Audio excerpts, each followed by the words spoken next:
Hello, everybody. Today we're going to be discussing the country of New Zealand, which oftentimes people will associate with Australia, but they are a little bit different.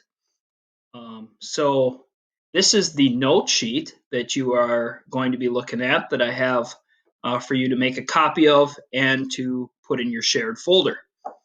And so, most of you probably already have that up.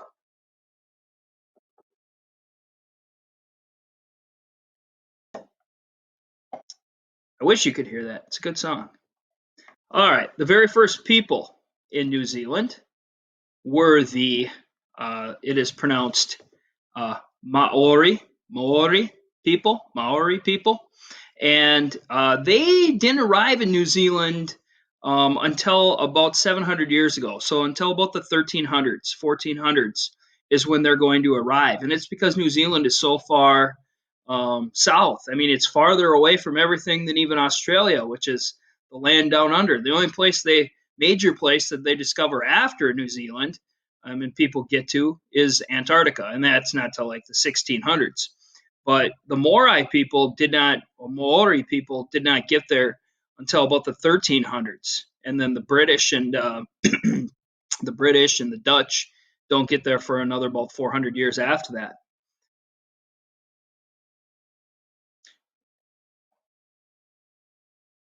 Oh, here's Moana, both the Pacific Islanders. You notice the tattoos.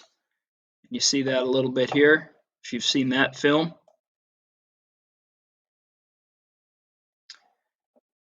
Like I said, they didn't get there until about 1250 AD.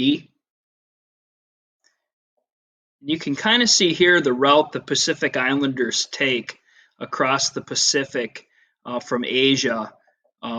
They're settling in these islands like Papua New Guinea about 1500 BC.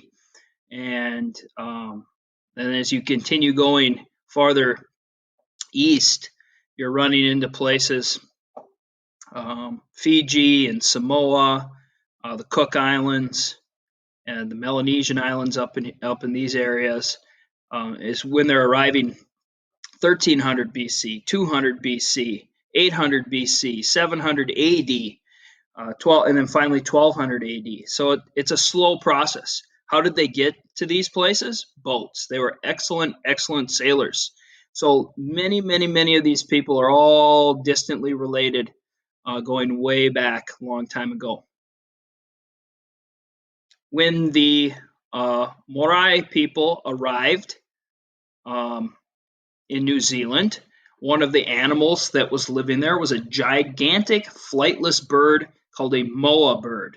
These things are much larger than an ostrich. You can kind of see a model here, a sculpture, and standing next to a lady. I don't know how tall she is, probably under 6 feet, but above 5 feet. And you can see she's not even up to the back. This guy, same thing. Let's say he's 6 feet tall, he's just over the back. Another large bird of prey that was there was Haast's eagle, is what they've named it, which was one of the largest flying birds. Now, these were hunted to extinction. Here you can see a moa bird versus an ostrich, and if you've ever been near an ostrich, they are big birds. Moa bird back here in the background. They were hunted to extinction. Oftentimes, maybe their eggs were stolen out of the nests. They could get the bird to chase people away. Other people come in, take the egg, make a big omelet out of it. Traditional greeting. Definitely, they're probably getting away from this now with the coronavirus, COVID-19. Here we've got Prince Harry. This is also a British Commonwealth that we'll talk about in a little bit. We'll see some videos later on. Normally I'd play them, but they won't show up on Castify here. But they will perform many native dances. We will see a video of the haka, which is performed by their national rugby team called the All Blacks. And so the haka is a traditional war dance. We'll see we'll see a haka that takes place at a wedding dance. Here you can see kind of a traditional greeting as you would enter a home. Now, the tattoos that you'll find on a person's face or on their body oftentimes have a lot to do with their ancestry. That kind of tell their personal history and a little bit about their ancestors. They used to, in the past, have to do with the social rank, how high up you were in society. Now it's more to do with your ancestry.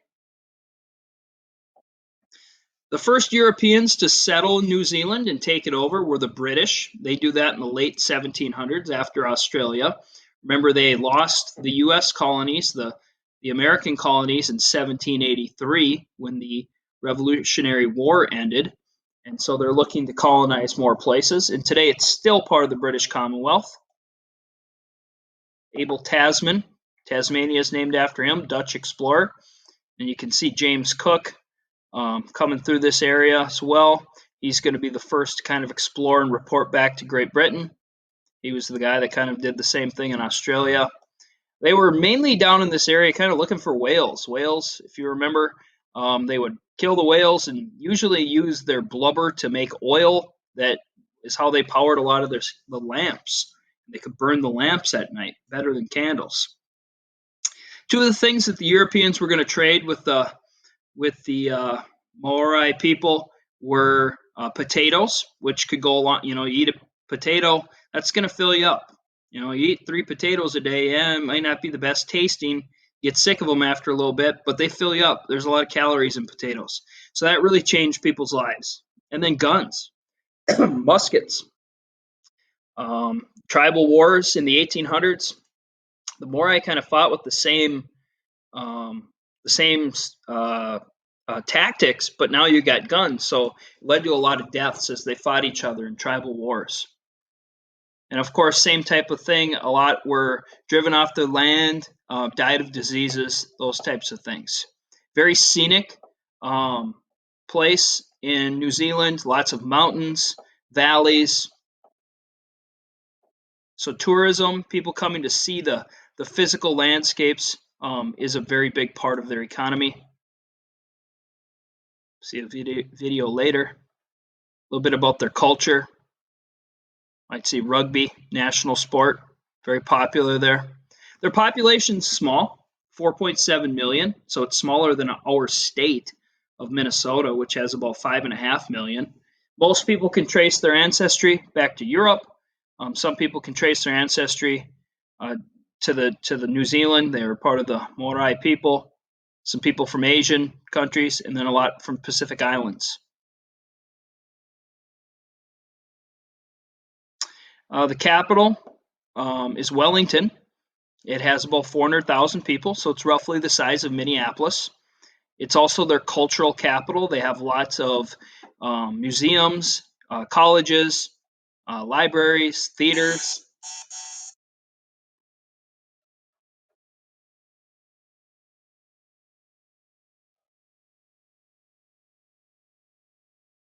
Capitol building. Here you can kind of see the bay where the ships will come in, that's why it's located there. It had a nice natural bay.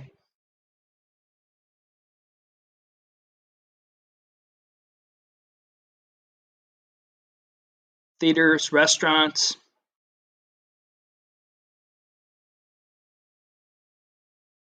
Here's Auckland. It's the most populous city with 1.4 million. It's a world city, big airport. People will fly in there. They have the world's largest Polynesian population, Pacific Islander population in the world. The University of Auckland is very famous. You'll have a lot of Australians may travel to Auckland and study there. Museums, parks, restaurants, theaters. Huge airport. Good chance you're flying into Auckland. Located up here. Remember, as we go farther south, since we're in the southern hemisphere, it gets colder.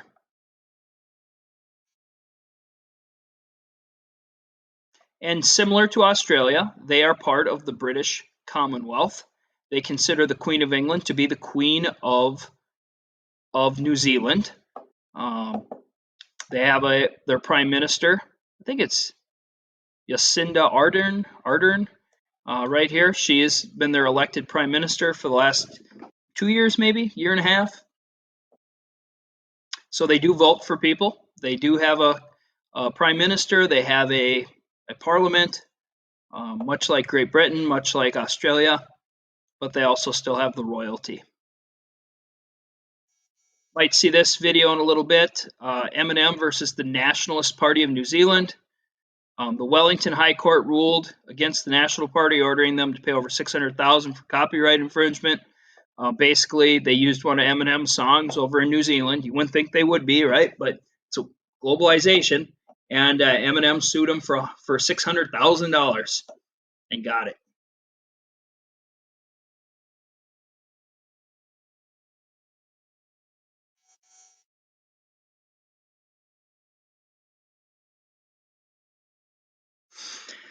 Talked about their natural setting here. You've got mountains and volcanoes and beaches and rainforests and glaciers. Very, very scenic. As far as animals go, naturally, the only native mammals in New Zealand were bats. So they didn't have rabbits, they didn't have squirrels, they didn't have deer. They only had bats as far as mammals go. So very unique. They had lots of birds, right? We talked about the moa bird that went extinct, Haas eagle that went extinct. Otherwise, the only mammals, they would have to either fly there or swim up on shore, like the seals or sea lions. Otherwise, just birds. Now, you will find lots of big game hunting there. Why? People brought these animals there and released them into the wild. So they do have lots of big game. I know people that have gone there and hunted big game there. So they do have these non-native animals there that are wild. They're in the wild. You go hunt them, but they're not native. They're an invasive species. This is probably the most famous animal in New Zealand, the kiwi bird. They call it an honorary mammal because its feathers are kind of like, the feathers are kind of like fur. It doesn't really act like a bird, and it can't fly, so it just runs around. We'll see a video on these kiwi birds as well. You might have seen kiwi shoe polish. I think I had some over here. Yeah, I bought some to shine up my black shoes. Yeah, there we go. And so this does not contain any kiwi bird in him. It was named by a British guy. His wife was a from New Zealand, and so he kind of named it after her when he invented it. I think it was to shine the boots in World War I. Also growing there, the kiwi fruit. Some of you like that. There's a kiwi fruit plantation. They'll also call the people there Kiwis. So if you're from New Zealand, you may be referred to as a Kiwi. Some famous Kiwis, not the fruit, not the bird, not the shoe polish, but people. Sir Edmund Hillary, first man to scale Mount Everest back in the 50s. Peter Jackson, famous director and filmmaker. Lord of the Rings. And a lot of Lord of the Rings was filmed there.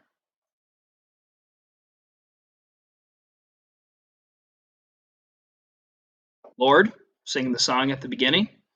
New Zealand singer-songwriter.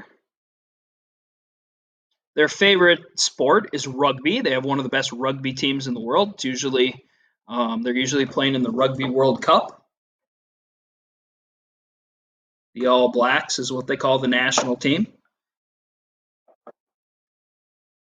Economy, they are the world's largest exporter of dairy products and lamb meat, as well as the second largest exporter of wool, I believe, behind Australia. And so a lot of agricultural products are shipped out of there. Think of it almost like a mountainous Minnesota or more maybe a Colorado where they have a lot of land for crops and livestock, and so they ship a lot of that out of there. They don't need all that meat. So lots of dairy products, lots of wool. kind of a combination. They're an island country, so it's a combination of seafood and then also like European British food as well. And you're going to eat a lot of sheep in their diet, mutton, and then a lot of seafood and fish. Traditional barbecue, they're going to have hot coals down under the ground, kind of pack all the meat and the vegetables and the potatoes on top of it, and they call it a morai hangi, and then they cover it back up and it cooks under the ground.